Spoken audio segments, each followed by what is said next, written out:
Imagine venturing into the forest and hearing an eerie voice that stirs your curiosity. As you follow the mysterious sound deeper into the woods, you uncover a surprising discovery: a helpless puppy. Little do you know, a visit to the vet will reveal an unforeseen twist in this tale. Our story begins with Nolan, a passionate animal lover, setting out on yet another rescue mission. This wasn't new for him. Over the years, he'd saved countless creatures, from birds and rodents to lost dogs, cats, and even a creature that resembled a wild boar. Despite shying away from the label of hero, Nolan found immense satisfaction in aiding these helpless beings.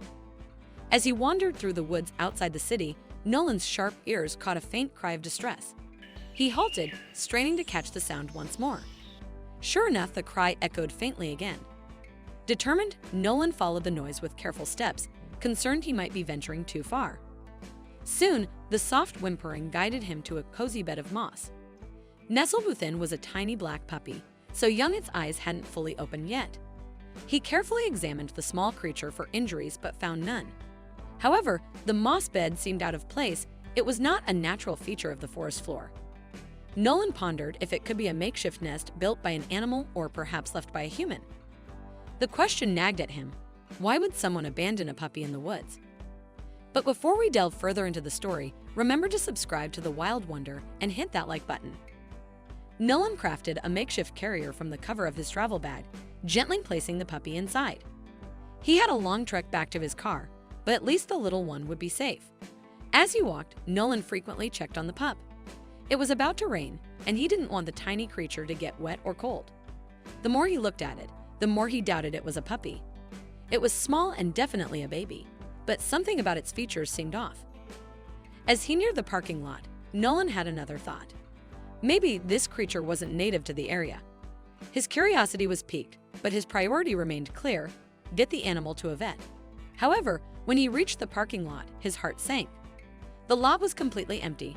Nolan's car was gone. After a quick search, he found broken glass on the pavement. His car had been stolen. Luckily, he still had his phone with some battery left. He called the police to report the theft, providing them with all the necessary details. With no immediate help available, Nolan turned his attention back to the tiny creature. He needed to get to a vet, but without a car, his options were limited. Nolan tried to get an Uber, but no drivers were willing to come so far out of the city. Taxi services also refused, fearing it was a scam. Frustrated but undeterred, Nolan decided to hitchhike. After about 10 minutes, a car approached.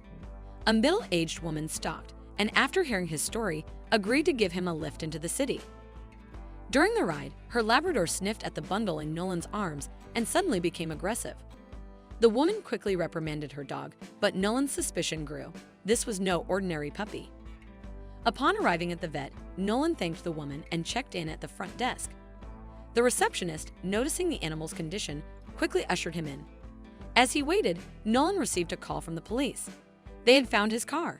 The thief had been caught during a routine stop, and Nolan was relieved but still needed to sort out the details later. Suddenly, the vet appeared, looking urgent. Nolan hung up and followed him to the examination room.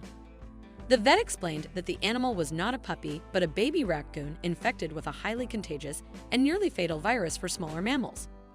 Nolan was shocked and regretted not recognizing the signs earlier.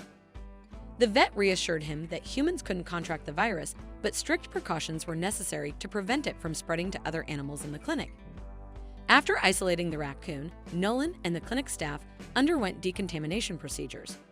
The vet then examined all the animals in the clinic, thankfully finding no signs of infection. Unfortunately, the baby raccoon's condition deteriorated, and it passed away shortly after. Reflecting on the day's events, Nolan felt a mix of sadness and relief. He realized he should have left the raccoon in the woods, but at that moment, abandoning a helpless baby had seemed wrong. Despite the outcome, he was glad he had tried to help. It was part of who he was, always ready to do everything in his power to aid those in need. What an incredible story! If you enjoyed this video and want to see more, don't forget to hit that like button, share it with your friends, and subscribe to our channel. We'd love to hear your thoughts, so please leave a comment below. See you in the next video.